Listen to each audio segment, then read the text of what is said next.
Gloire au Seigneur. Kembo na Yahweh. Je bénis le Seigneur Dieu qui a permis que nous soyons là ce matin pour que nous puissions l'adorer et que nous puissions aussi écouter sa parole. Je rends grâce à Dieu pour la vie du docteur Israël et pour la confiance qu'il nous a faite de pouvoir être là afin de pouvoir apporter la parole de Dieu au peuple de Dieu que nous sommes.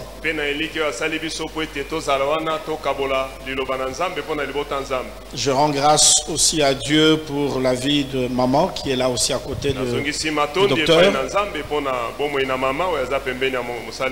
pour les anciens, pour les collaborateurs du pasteur qui sont là. Vous qui avez accepté que nous puissions être là devant afin de pouvoir nous parler de la part du Seigneur. Je veux aussi rendre grâce à Dieu pour la présence de l'homme de Dieu, le docteur Michel.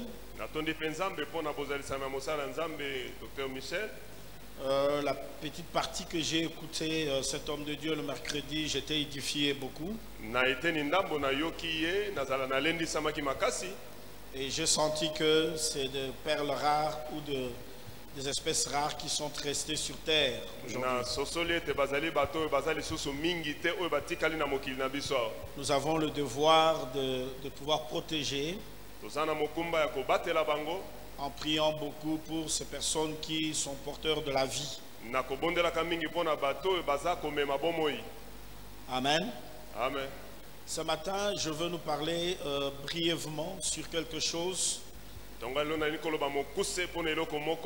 Développer la capacité de bien écouter Dieu.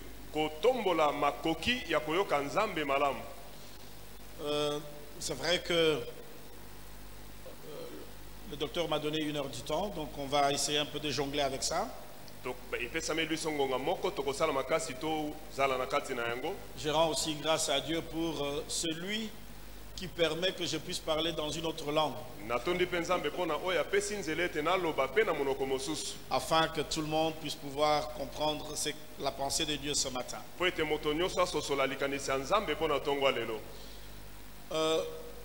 Écouter Dieu, c'est quelque chose de très important. Et nous avons renversé les choses. Nous aimons parler plus à Dieu que l'écouter. Or, l'efficacité pour parler à Dieu réside dans le fait que Dieu nous parle.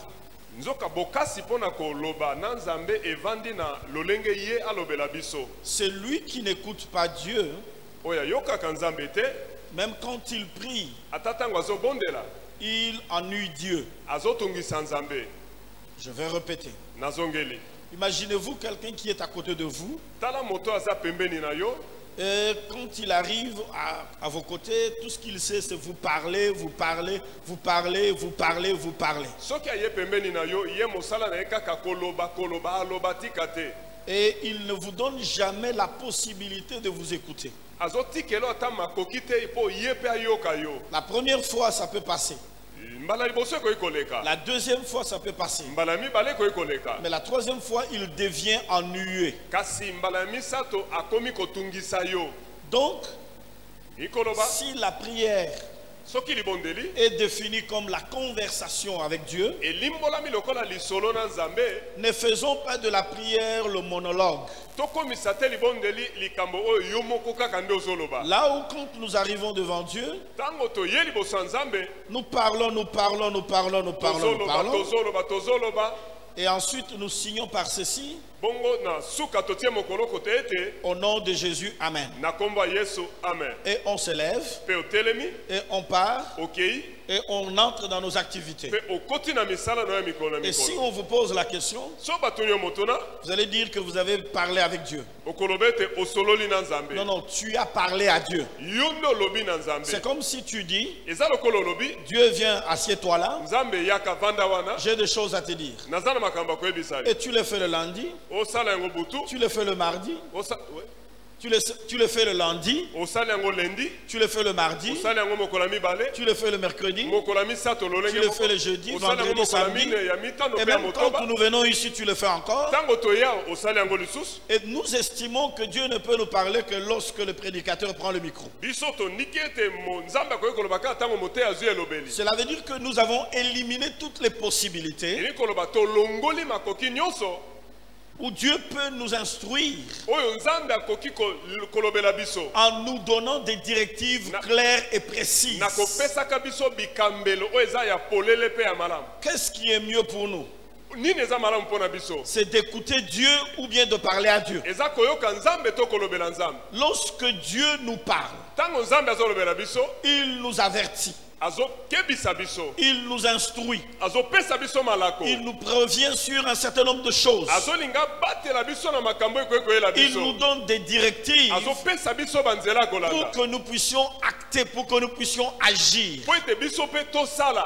C'est la raison pour laquelle, lorsque nous voyons Genèse, Dieu parlait avec l'homme. La Bible dit que c'était comme une culture.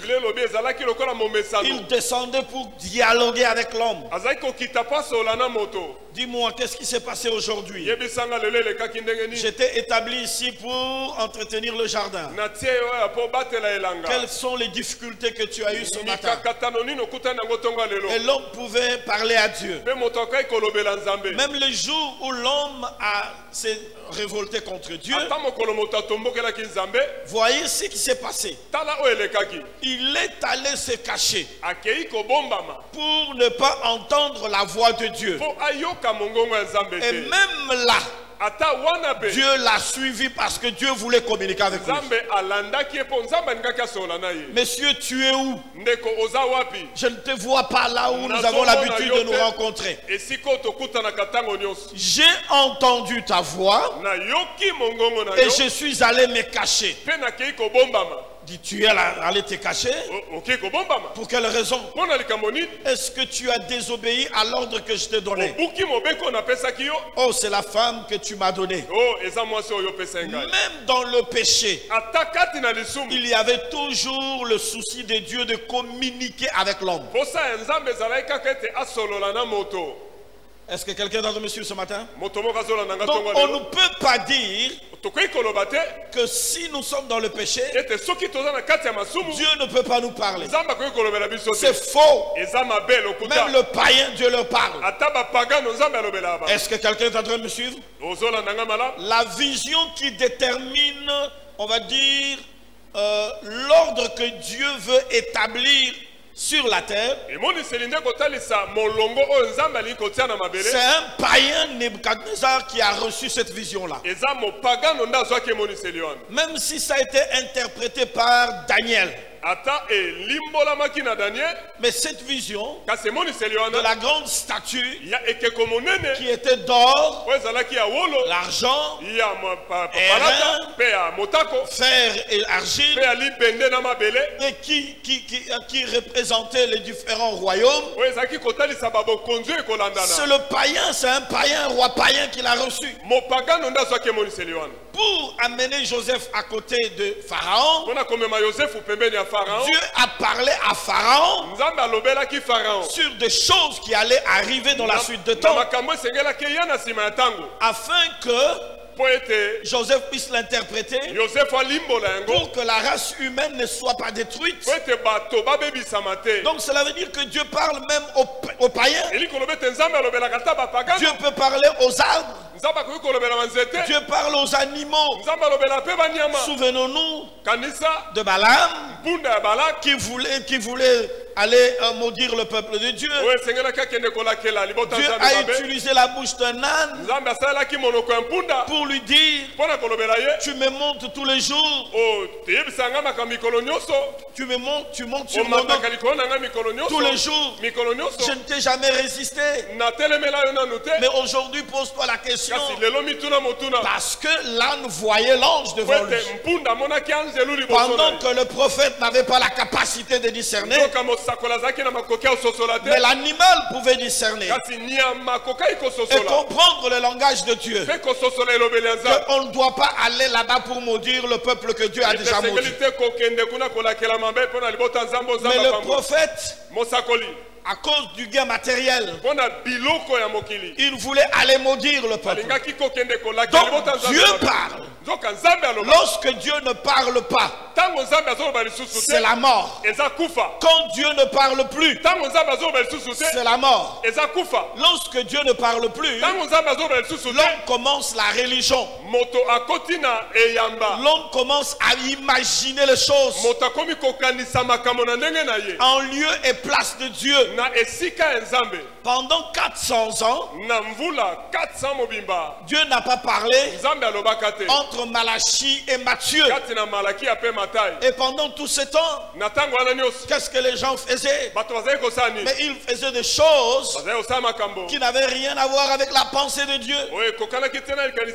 Jusqu'après 400 ans, quand Dieu ouvre la bouche pour parler, pour la première fois, c'est avec Jean-Baptiste. Et quand il commence à parler, c'est pour annoncer un ordre nouveau qu'il veut annoncer. Repentez-vous. Cela veut dire quoi? Cela ne veut pas dire confesser vos péchés. Ça veut dire tout simplement changer votre façon de voir les choses de Dieu. Parce que le royaume de Dieu arrive.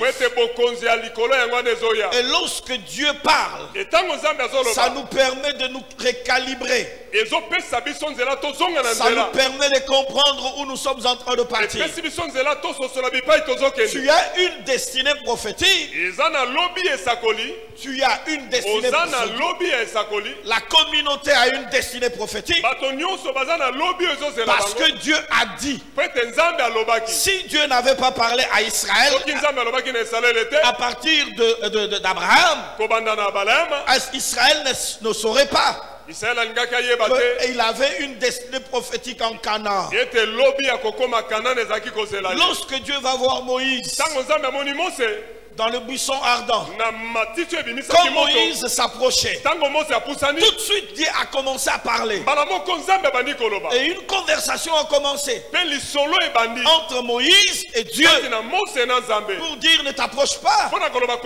Tu es sur une terre sainte. Voici, j'avais déjà dit à Abraham que sa postérité ira en captivité pendant 400 ans dans une terre étrangère. Maintenant je suis descendu pour aller le chercher et les amener dans la terre promise, la terre où coulait le miel. Cette terre-là, je l'avais déjà promise à Abraham. Je suis venu te parler pour te dire, même si Israël est en Égypte, dans la souffrance, mais ce peuple a une destinée prophétique assurée. Mais comment tu sauras cela? Si Dieu ne te parle pas, comment tu peux comprendre ta destinée prophétique si Dieu ne te parle pas? Écoutez, peuple de Dieu, lorsque Dieu te parle de ton futur, voici ce qui se passe. Il te parle ici concernant ton futur. Il te précède dans ton futur et il t'attend déjà dans ton futur. Maintenant, quand il va te parler, alors que tu es encore là, c'est pour te donner les directives afin de te conduire pour t'amener dans ton futur là où il se trouve déjà. Or, si tu ne l'écoutes pas ici, comment tu sauras le chemin qui va t'amener dans ton futur? Si l'église n'entend pas Dieu, si le Congo n'écoute pas Dieu, alors que Dieu a dit que cette nation est bénie parmi les nations de la terre. Mais si le Congo n'écoute pas Dieu, comment le Congo saura le chemin? Comment le Congo saura reconnaître la voie qui va l'amener dans sa destinée prophétique? Chaque station, chaque position, quand il Israël devrait faire, il devrait le faire sous l'instruction de Dieu. Dieu devrait parler pour dire arrêtez-vous, pour dire avancez. Même quand ils sont arrivés devant la mer Rouge, ils étaient devant l'impasse. Mais il fallait que Moïse écoute Dieu afin de trouver la solution devant la mer Rouge. Si Dieu n'avait pas parlé, Moïse n'allait pas savoir qu'il allait prendre son bâton, lever les mains sur la mer Rouge et ouvrir le passage. Dieu lui a dit, élève tes mains, élève ta verge sur la mer Rouge et ouvre le passage. Moi je m'éteindrai entre le camp de l'ennemi et votre camp. Ainsi les deux camps ne vont pas s'approcher. Mais ça s'est passé par le dialogue, par la conversation, par le fait que Dieu a parlé, Moïse a écouté. Est-ce que quelqu'un est en train de me suivre ce matin? Bien-aimé, tout le monde doit écouter Dieu.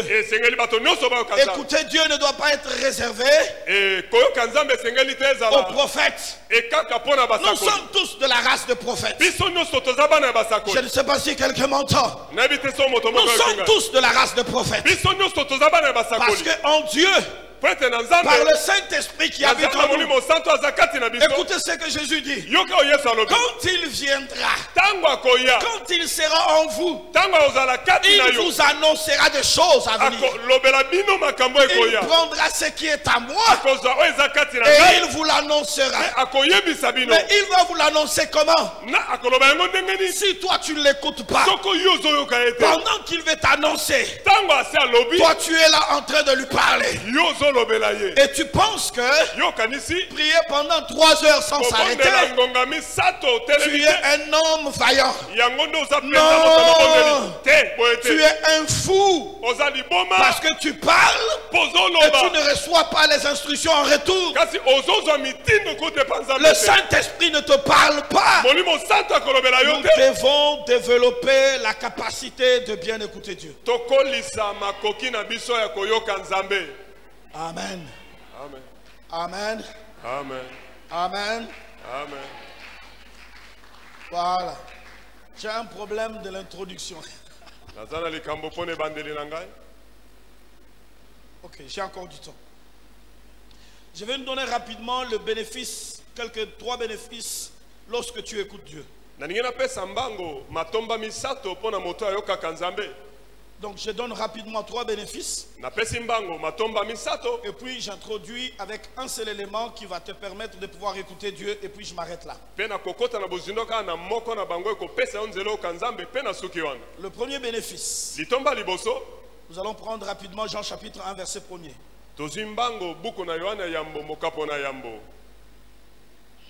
Jean à partir du premier verset.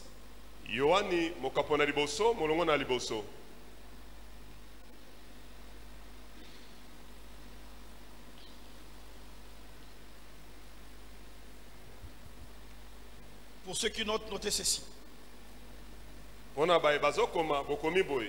Bien écouter Dieu produit la vie et l'illumination.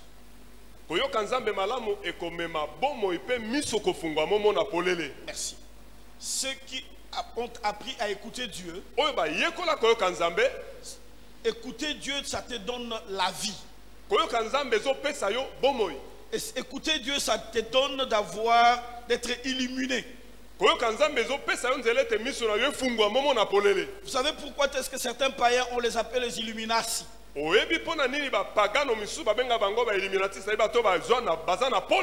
réalité, c'est le chrétien qui devrait être Illuminati que le païen. Mais on cite le nom de certaines personnes.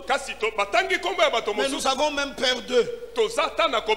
Lorsqu'on cite leur nom, on dit oh, ils sont des Illuminati. Oh, bien-aimés, nous devrions être de vrais Illuminati. Des gens avec la capacité de voir. Jésus dit ceci. Alors que Lazare était déjà mort. Voici ce qu'il dit. Dans ce qu'il dit, il annonce deux choses. La première chose, il dit allons-y réveiller notre frère, notre ami Lazare. Donc la mort de Lazare, Jésus l'avait déjà vu avant que la mort n'arrive. La deuxième chose, il pense que Lazare n'était pas mort mais il dormait. Laisse-moi vous poser la question. Est-il facile d'aller ressusciter un mort ou bien réveiller celui qui dort? Tu peux répondre dans ton cœur. Si on t'envoie d'aller ressusciter les morts, tu vas avoir peur. Mais si on te dit que quelqu'un dort va le réveiller, ça sera facile pour toi. Pour Jésus, Lazare était en train de dormir. Mais pour les autres, il était mort. C'est pourquoi il était aisé pour lui d'aller réveiller celui qui dormait. Parce que Jésus était illuminé. Est-ce que quelqu'un doit me suivre? Il avait la capacité d'appeler la mort sommeil. Et c'est pourquoi il pouvait dire Lazare sort. La mort ne pouvait pas le frayer. Parce qu'il avait la capacité de voir que Lazare n'était pas mort. Est-ce que quelqu'un me suit? Oh, je vais aller vite. Produit la vie et l'illumination. Au commencement était la parole. Et la parole était avec Dieu. Et la parole était Dieu. Notez ceci. Au commencement était la parole. Au commencement, il n'était rien d'autre que la parole. Excusez-moi, peuple de Dieu. Pour que l'ordre rentre au commencement. Parce que ce qui est écrit en Genèse chapitre 1 n'était pas le commencement de choses. Genèse chapitre 1er, où il est écrit au commencement Dieu créa le ciel et la terre. Ça nous introduit le début de commencement. Maintenant le verset 2, il s'agit de quelque chose. On dit la terre était informe et vide. Comment on peut m'expliquer? Dieu tout-puissant, Dieu saint, Dieu grand, Dieu parfait peut créer la terre informe et vide. Entre le verset 1 et le verset 2, il s'est passé des choses qui ont fait que la terre est devenue vide et informe.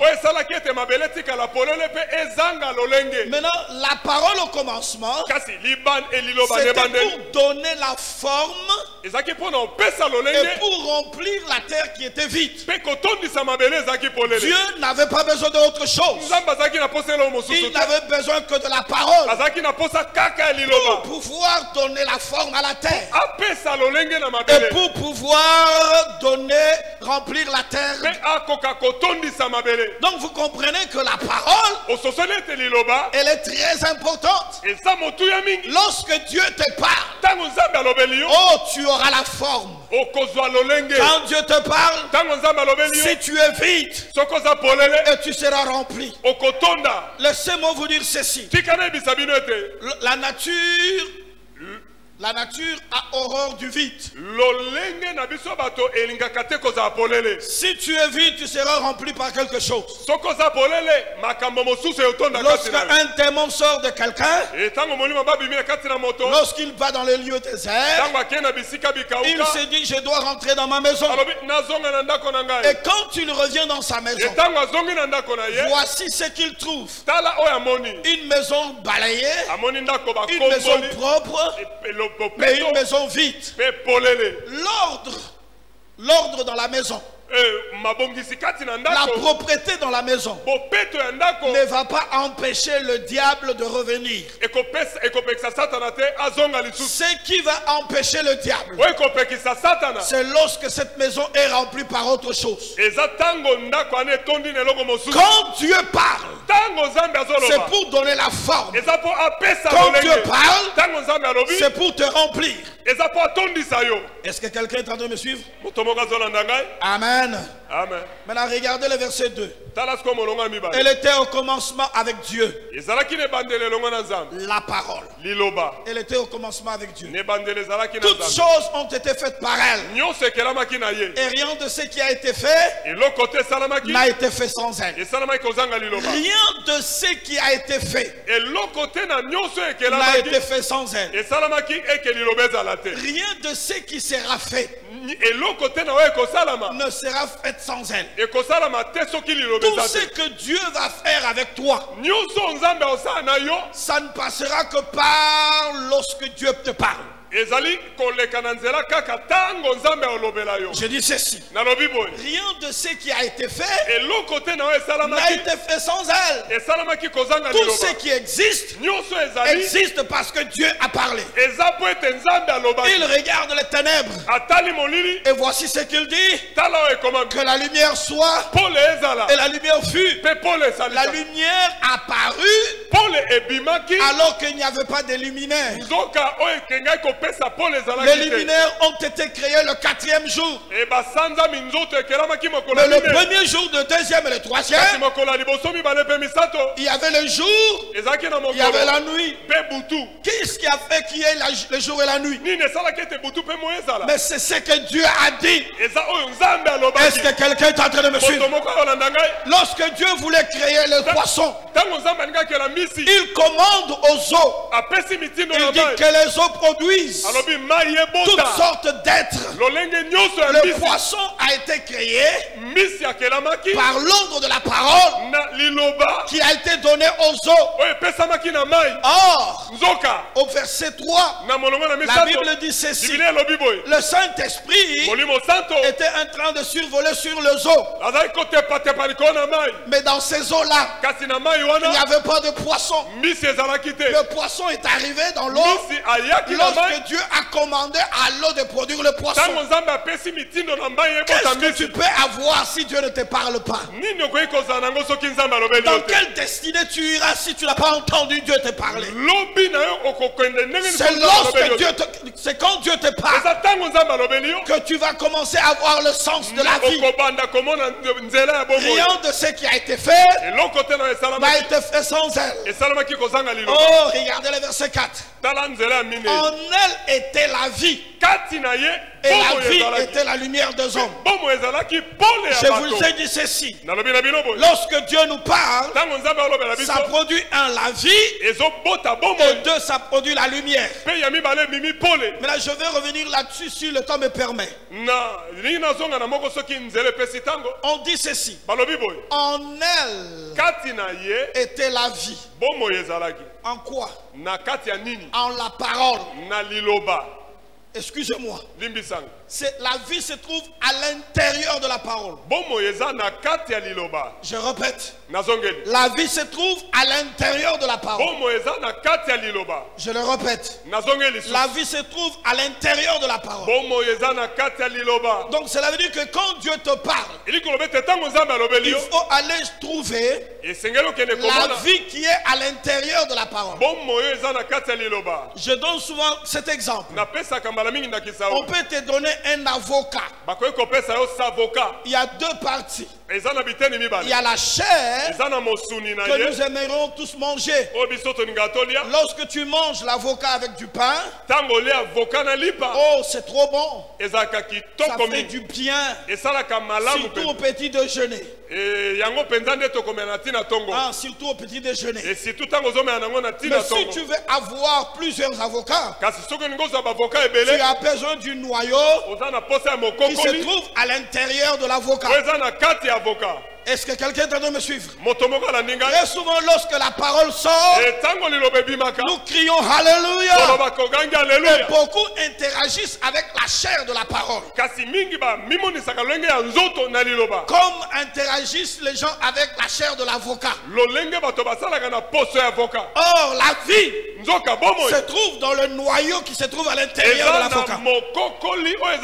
Mange le noyau de l'avocat afin de commencer à produire des avocats. Combien de personnes ne rentrent pas à l'intérieur? En elle était la vie. C'est cette vie-là qui se trouve à l'intérieur de la parole qui devient la lumière des hommes, qui éclaire les hommes, qui permettent aux hommes de savoir où il peut mettre ses pieds. C'est la raison pour laquelle David pouvait paraphraser ceci. Ta parole non seulement est une lumière, mais aussi est une lampe. Donc cela veut dire que David avait compris, avant que ce verset n'existe, que la parole de Dieu produit la lumière pour le mouvement, la lumière pour avancer, la lumière pour arriver quelque part. C'est lui qui n'a pas la vie de la parole, il n'a pas la lumière de la parole. Et si tu n'as pas la lumière de la parole, tu ne peux pas vivre le miracle de Dieu. Peuple de Dieu, écoutez-moi. Pour que Dieu crée tout ce qu'il a créé, il devait le créer dans la lumière et non dans le ténèbre. Je répète ce que je dis. Le miracle que tu attends doit d'abord passer par le fait que tu sois d'abord éclairé. Le ténèbre couvre la terre. Dieu commence par illuminer la terre.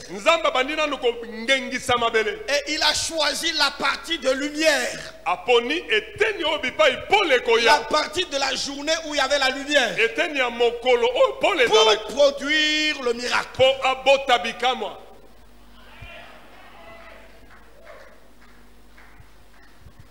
Bien-aimés, c'est dont nous avons besoin en premier. C'est que les écailles tombent de nos yeux et que nous soyons éclairés. Écoutez ce que Jésus dit à Jean dans le livre d'Apocalypse. Lorsque vous lisez les lettres qui sont envoyées aux sept églises, il dit ceci. Il dit, tu penses que tu vois, mais si tu te regardes, tu es un aveugle. Je te donne un conseil. Viens acheter le collier afin de mettre sur tes yeux pour que tu commences à voir. Pendant que tu regardes et tu dis que c'est la pluie, il y a quelqu'un qui regarde la même réalité. Il dit que c'est la bénédiction. Lorsque vous regardez la moisson, vous dites que dans 4 mois, en fait vous regardez le champ, vous dites que dans 4 mois c'est la moisson. Et ça vous amène à être relax. Ça vous amène à être relax. Mais une autre personne regarde la même réalité. Il dit non, les champs sont déjà blanchis pour la moisson. Les disciples regardent le champ. Ils disent que dans 4 mois c'est la moisson. Jésus regarde la même réalité. Il dit non, c'est pas dans 4 mois, c'est maintenant. Donc c'est lui qui est illuminé. Il est capable de commencer à poser certains actes qui peuvent paraître fous pour les autres. Or ça correspond avec le temps de Dieu. Bien-aimé, lorsque Dieu te parle, tu reçois la vie. Et au-delà de la vie, les écailles tombent de tes yeux. Tu commences à comprendre les saisons. Tu commences à comprendre le moment. Le temps pour agir et le temps pour ne pas agir. C'est comme cela que Jésus, Marie vient le voir pour lui dire, ils n'ont plus le vin. Si tu peux faire quelque chose, écoutez la réponse de Jésus. Mon temps n'est pas encore là. Est-ce que quelqu'un est en train de me suivre? Même le diable connaît qu'il y a le temps. Les démons qui étaient dans le fou, qui dormaient dans les cimetières,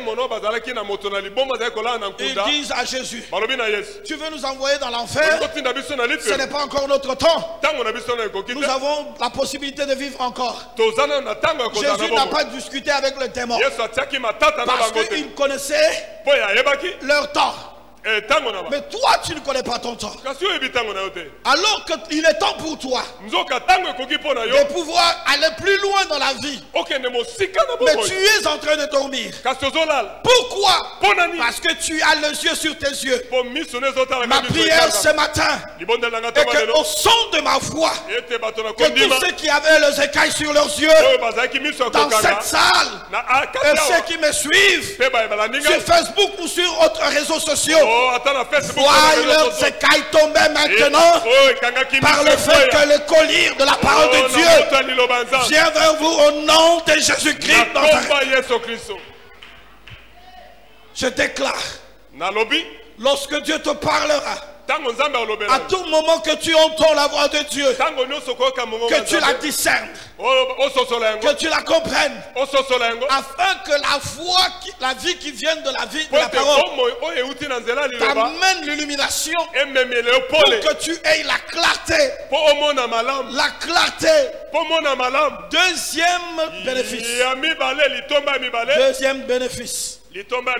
Regardez, chers amis, lorsque la parole Dieu te parle, ça te donne la précision, ça te donne l'exactitude dans tes choix, dans tes décisions et dans tes actions. Lorsque Dieu te parle, ça te donne l'exactitude, ça te donne la précision dans tes choix, dans tes décisions, alléluia, et dans tes actions. Notre vie de tous les jours, c'est une vie qui est constituée de ces trois choses. Nous avons le devoir de choisir. Nous avons le devoir de décider du choix à faire et de l'action à poser lorsque nous avons décidé. Lorsque tu te relèves le matin, tu dois faire le choix de sortir ou de rester à la maison. Et lorsque tu choisis de sortir, tu dois prendre la décision avec quel moyen tu dois sortir. Et lorsque tu as décidé, tu dois maintenant poser ton acte. Est-ce que quelqu'un est en train de me suivre? Je vais le dire autrement. Pour te marier, tu dois choisir une femme ou bien un homme. Après, tu dois prendre la décision. Ainsi, tu dois maintenant agir pour devenir marié. Tu appliques ces principes, c'est valable pour tout ce que nous faisons.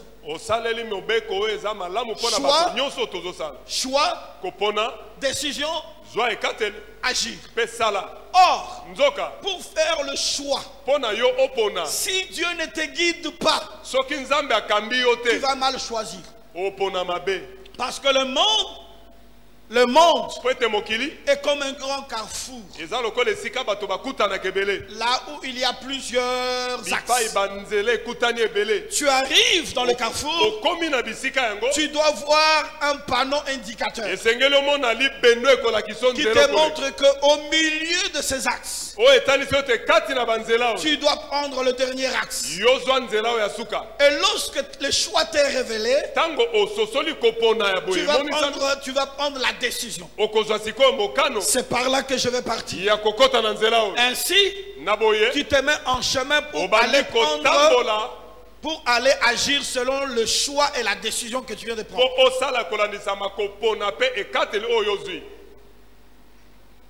C'est clair ou c'est pas clair? Genèse 26. Je vais lire à partir du premier verset jusqu'au 4e. Je vais sauter le verset 6. Je vais lire 12 et 13. Il y eut une famine dans le pays. Il y eut une famine dans le pays. Outre la famine, la première famine qui avait eu lieu au temps d'Abraham. Et Isaac alla vers Abimelech, roi de Philistins, à Guérar. Verset 2. L'Éternel lui apparut et dit: ne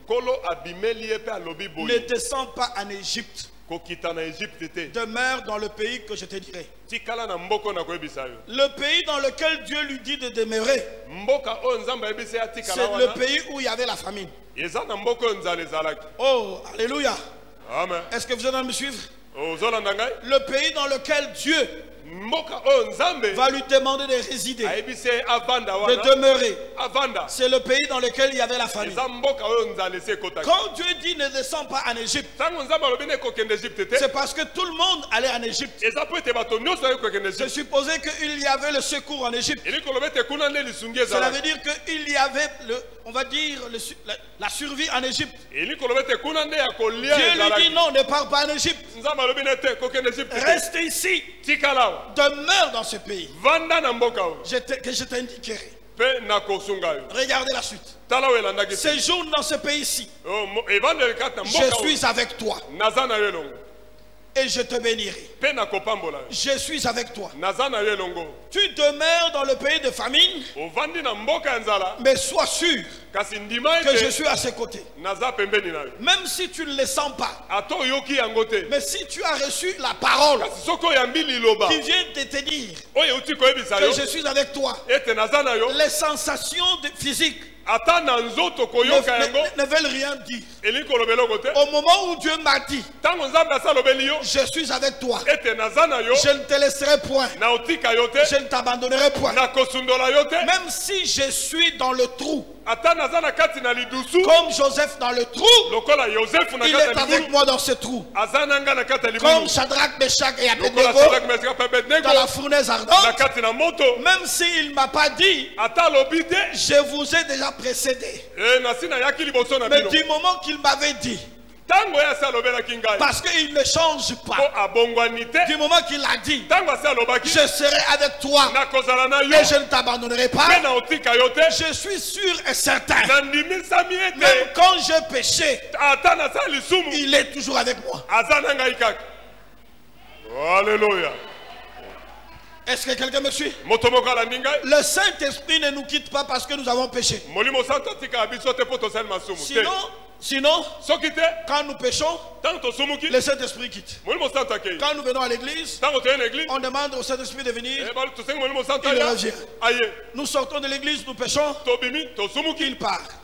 Non, il peut pas, il n'y a pas ça. Il peut être attristé. Il est toujours là. Mais il est toujours avec toi. Est-ce que quelqu'un me suit? Dieu ne te quitte pas s'il t'a déjà dit que je serai toujours avec toi.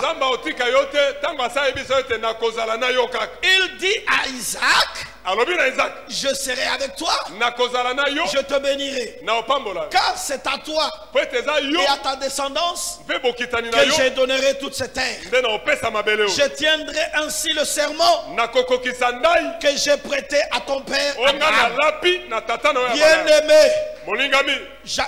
Plutôt Isaac a entendu cela. C'est ce qui lui a garanti la paix de rester à Guérar dans un environnement de famine. Cela veut dire quoi? Cet environnement de famine, ça a été la famine pour les autres. Mais pour Isaac, la parole qu'il venait d'entendre a garanti sa sécurité alimentaire. Et même au-delà de cela, ça lui a même garanti les titres fonciers. Oh, je ne sais pas si quelqu'un m'attend. Dieu venait de signer un titre foncier là. C'est à toi et à ta descendance que j'ai donné toute cette terre. Lorsque Dieu te parle, tu n'as pas besoin d'aller auprès d'un, on va dire, d'un conservateur. Non, il peut te parler et te donner le titre foncier.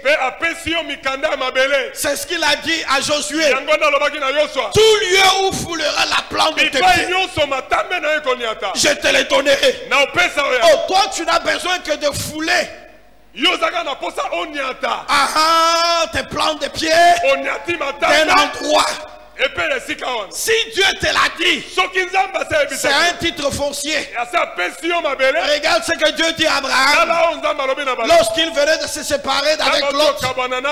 Il dit maintenant lève tes yeux, regarde au nord, regarde au sud, regarde à l'est, regarde à l'ouest.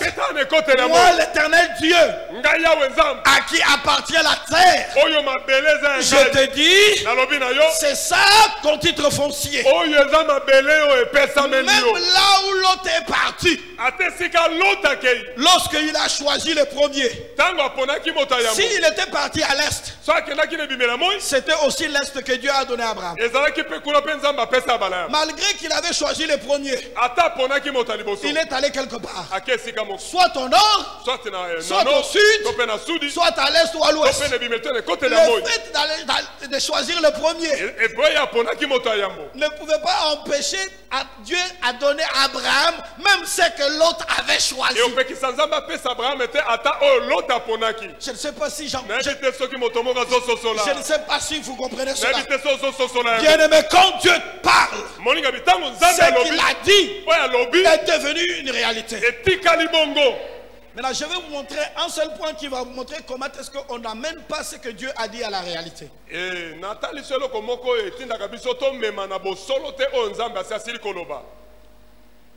Regardez s'il vous plaît. Le verset suivant, verset 4. Je multiplierai ta descendance comme les étoiles du ciel. Je donnerai à ta descendance toute cette terre. Toutes les nations de la terre seront bénies en ta descendance. Verset 6.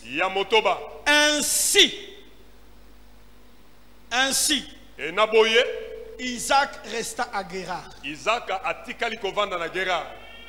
Ainsi, qu'est-ce qui a fait que Isaac reste à Guérar? Parce qu'il a entendu. S'il n'avait pas entendu Dieu, il serait parti en Égypte.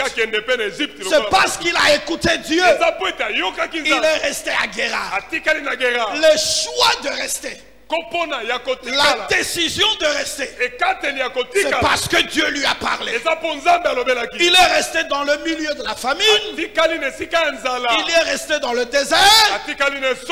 Mais parce que Dieu a dit, oh, il est resté. Regardez le verset 12.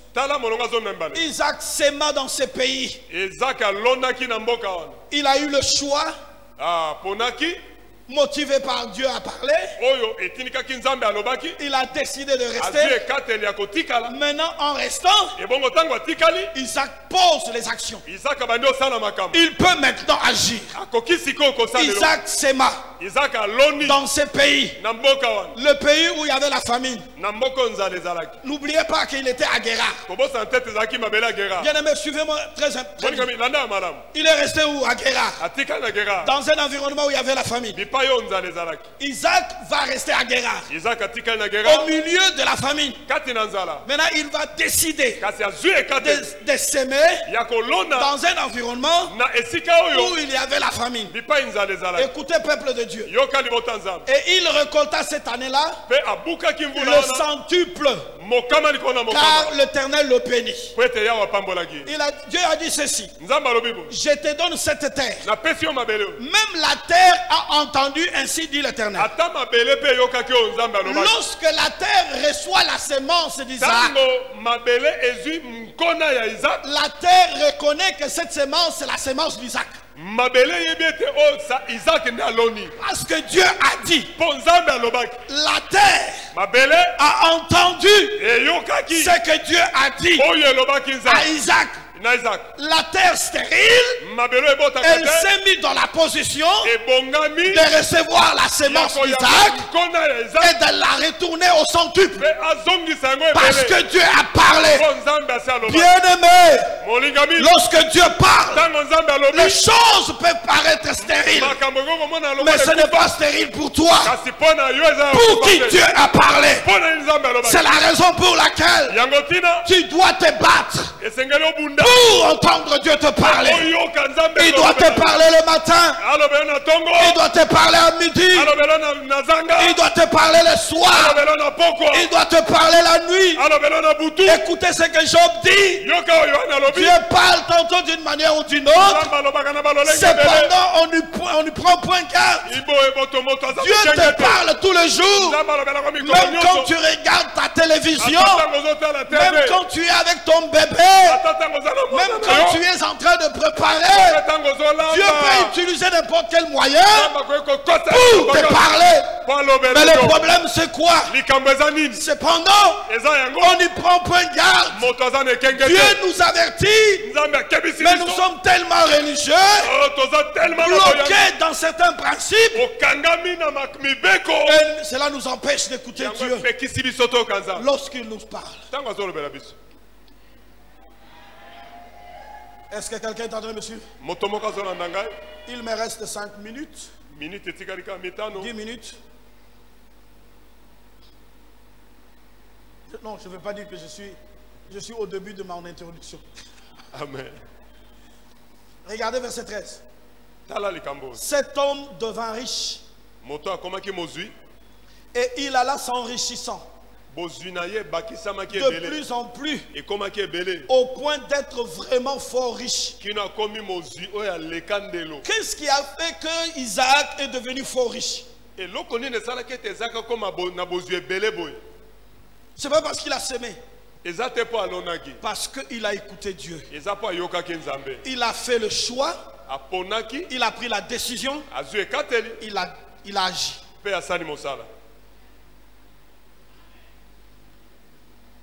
Amen. Amen. Bien-aimé,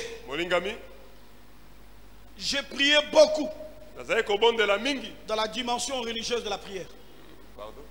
Dans la dimension religieuse de la prière.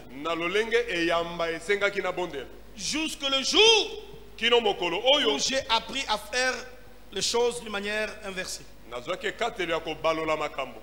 J'écoute Dieu plus que je lui parle. Et j'agis après avoir écouté. Et je suis sûr que Dieu n'a pas encore fini de m'étonner.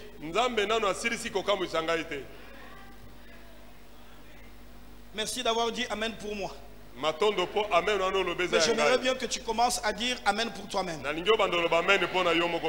Ne fais plus de choix si Dieu ne t'a pas parlé. Ne décide rien si tu n'as pas entendu Dieu te parler. Oh, n'agis pas si tu n'as pas entendu Dieu te parler. Tout le monde peut acheter le ketch. Parce que tout le monde pense que c'est par là qu'il faut avoir le revenu. Mais Dieu est capable de te dire, achète une moto.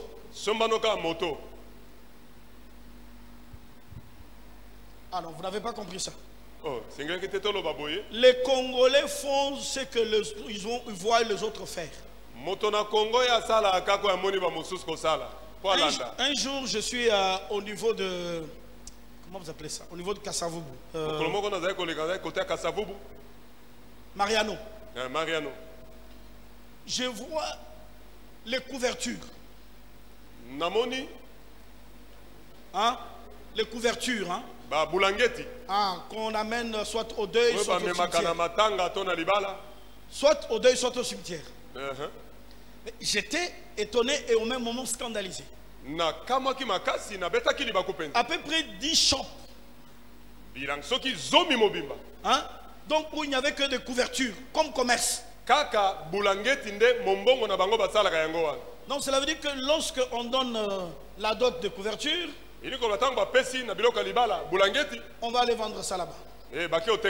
Lorsque on donne la couverture pour enterrer un mort,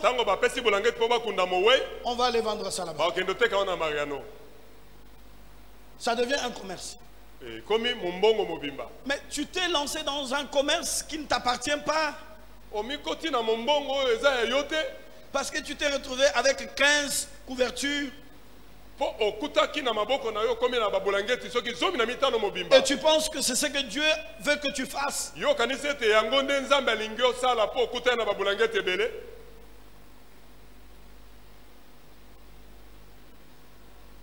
Les salons de coiffure partout. Parce que les Kabelos viennent de l'Angola ou je ne sais pas de Brésil.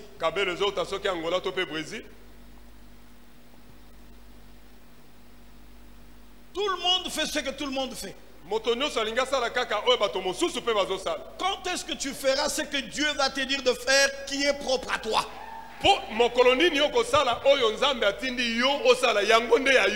Est-ce que je suis en train de parler à quelqu'un?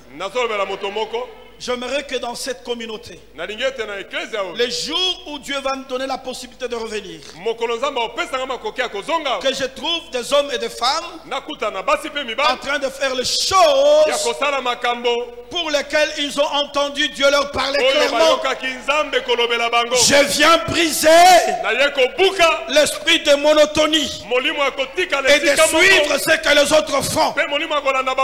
Je libère ici l'esprit qui va te permettre de créer, d'inventer quelque chose qui vient de toi parce que tu as entendu le Saint-Esprit t'en parler. Je déclare que lorsque tu l'entendras, ça produira et tu seras distinctif au nom puissant de Jésus-Christ.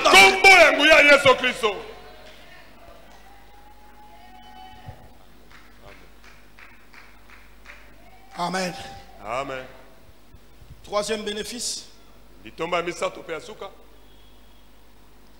Lorsque Dieu te parle, cela permet à ce que Dieu finisse ce qu'il a commencé avec toi. Paul dit ceci. Je suis persuadé, Philippiens 1:6, que celui qui a commencé en vous une œuvre bonne, et donc on poursuivra l'achèvement jusqu'au jour du Christ. Dieu ne pas dans les choses de commencer quelque chose et s'arrêter à mi-chemin.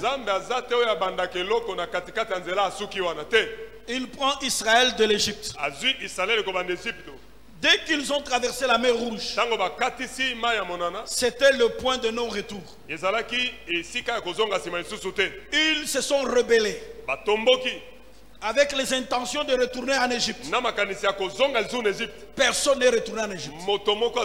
Soit tu continues le chemin jusqu'en Canaan, soit je te tue là. J'ai dit ceci: vous sortirez de l'Égypte, je vais vous amener en Canaan. Mais quand tu as retourné en Égypte, ça ne se passera jamais. Quand Dieu commence, si tu coopères avec lui, il va t'amener jusqu'à la finalité. Mais si tu te rebelles, il va te tuer. Mais tu ne vas pas rentrer dans tes nostalgies passées avec lui. Est-ce que quelqu'un est en train de me suivre? Alors ce qu'il faut faire, il faut coopérer avec Dieu. Il te dit à gauche, même si tu n'as rien compris, va à gauche. C'est comme ça que Caleb et Josué ont marché. Lorsque Dieu commence une affaire, il l'amène à la perfection. Maintenant, donnez-moi juste 5 minutes avec votre autorisation. Comme ça, je prends un point seulement pour clôturer. Sinon, je ne peux pas clôturer si je n'ai pas dit ça. Regardez, je saute beaucoup de choses. Romains chapitre 10, verset 17. Romains chapitre 10, verset 17. Je vais lire. Ainsi, la foi vient de ce qu'on entend. Et ce qu'on entend vient de la parole du Christ.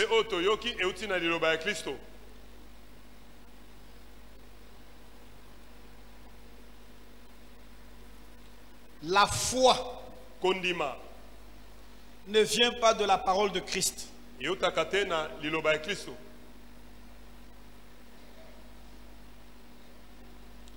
La foi ne vient pas des Écritures. La foi ne vient pas de la Bible. Le pharisien, il lisait les Écritures et il pensait trouver la vie dans les Écritures. Jésus dit, mais les Écritures parlent de moi, je suis là mais vous ne me voyez même pas. Je répète, la foi ne vient pas des Écritures. La foi ne vient pas de la parole de Christ.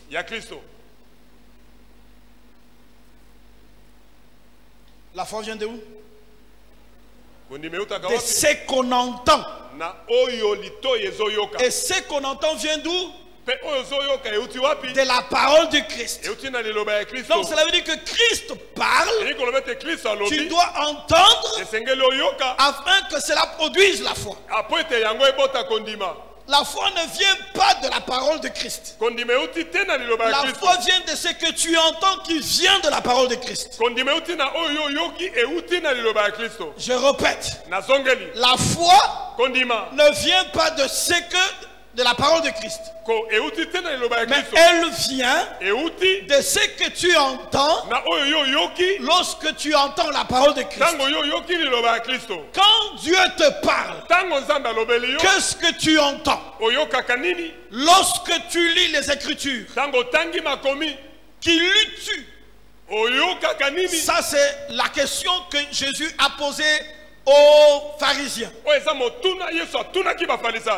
Non, non, à quelqu'un qui est venu lui poser la question, qu'est-ce que je dois faire pour hériter le royaume? Et il lui dit, qu'est-ce qui est écrit dans les Écritures? Qui lis-tu? Il n'est pas seulement ce qui est écrit, mais ce que tu comprends de ce qui est écrit. Si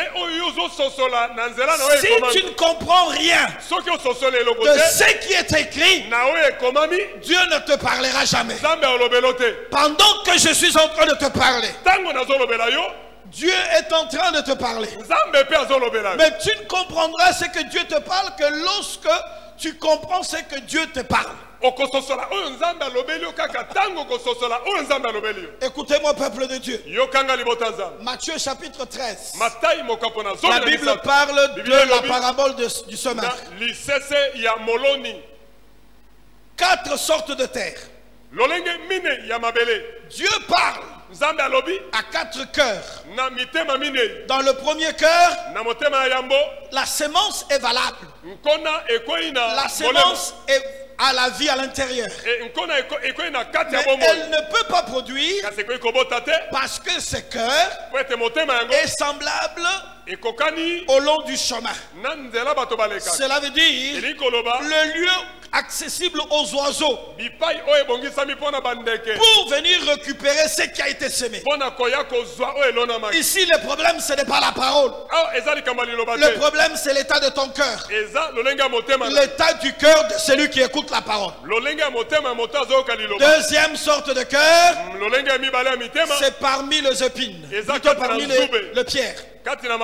Cela veut dire quoi? Il n'y a pas de racine dans ce cœur, mais c'est un cœur qui est enthousiaste lorsqu'on prêche.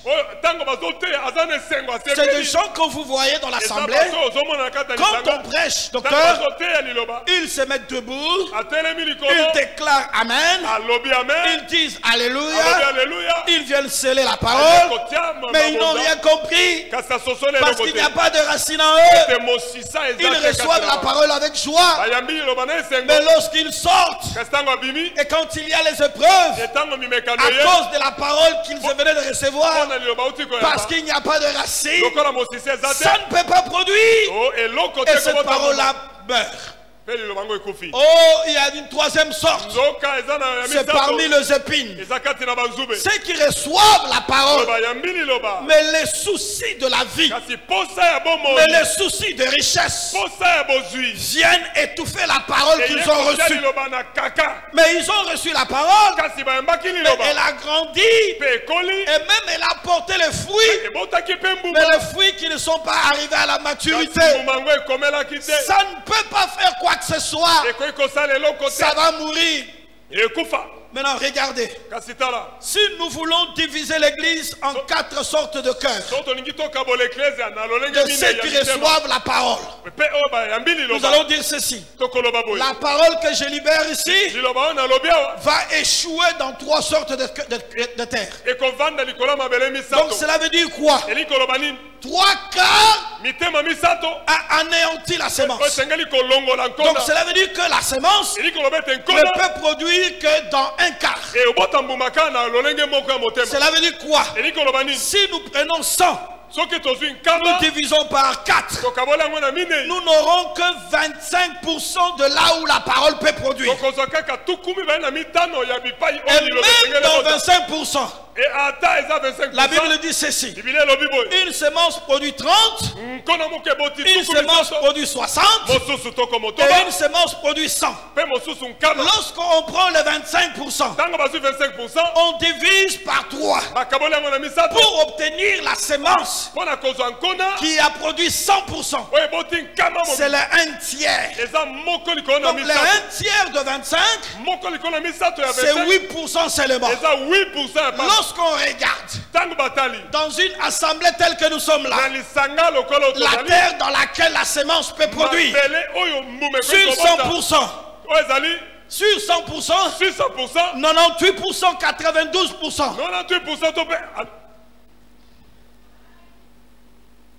Il n'y a que la possibilité d'avoir 8%.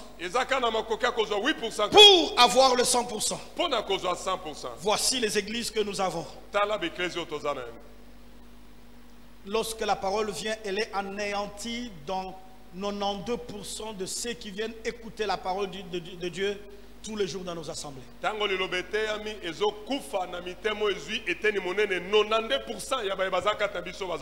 Amen. Amen. On va continuer prochainement. Je m'arrête.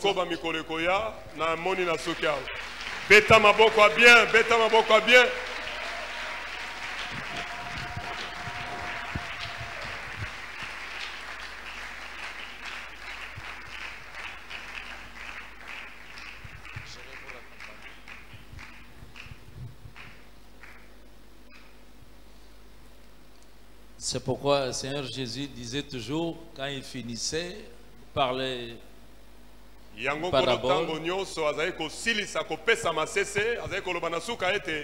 que celui qui a des oreilles pour entendre.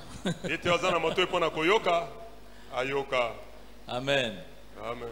Il savait pourquoi chaque fois il répétait cette parole-là. Il y avait souvent la foule. Et quand il parlait, à la fin il disait, que celui qui a des oreilles pour entendre, on a les 2 oreilles là, mais il faut l'oreille spirituelle. Alléluia. Ah, c'est magnifique. C'est un grand souci. Vous savez, nous sommes à l'école de l'écoute de Dieu. Ça doit être toujours un souci. Seigneur, je vais là-bas, c'est vrai, on va chanter, on va danser, on va dire des tas de choses. Seigneur, ouvre mon oreille pour que j'écoute.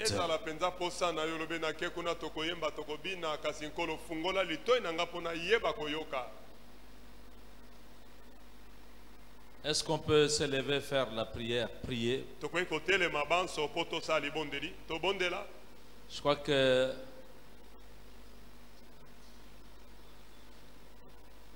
vous savez, les esclaves, dans les temps anciens, on leur perçait l'oreille. Percer l'oreille. Pourquoi? Voici la grande raison. Et je crois que c'est Ésaïe qui, quand il parle du serviteur de Dieu,